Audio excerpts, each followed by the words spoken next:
दोस्तों आप देख रहे हैं लालटेन भोजपुरी और आप लोगों का एक बार फिर से लालटेन भोजपुरी चैनल पर स्वागत है। आज समर सिंह जी का जन्मदिन है और अभी जस्ट खेसारी लाल यादव फेसबुक के माध्यम से पोस्ट करके उनको जन्मदिन की शुभकामनाएं दी हैं। तो हम लोगों की तरफ से भी समर सिंह जी को जन्मदिन की शुभकामनाएं हैं। और आज खेसारी लाल यादव का मैरिज एनिवर्सरी भी है, तो खेसारी लाल यादव को भी उनके शादी की सालगिरह की बहुत सारी शुभकामनाएं। और फिल्म का प्रमोशन चल रहा था बीच में, आज खेसारी लाल यादव मुंबई पहुंचे हैं स्पेशली इसी के लिए, क्योंकि आज उनका शादी का सालगिरह है।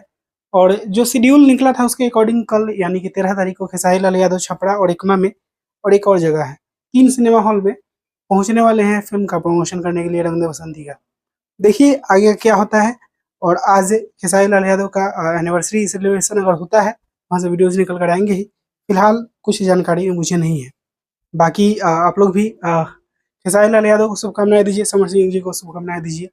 बाकी मैं मिलूँगा आप लोगों से नए वीडियो में। आप लोग इस वीडियो को लाइक करिए, शेयर करिए। मैं मिलूँगा आप लोगों से नए वीडियो में, तब तक के लिए जय हिंद, जय भोजपुरी।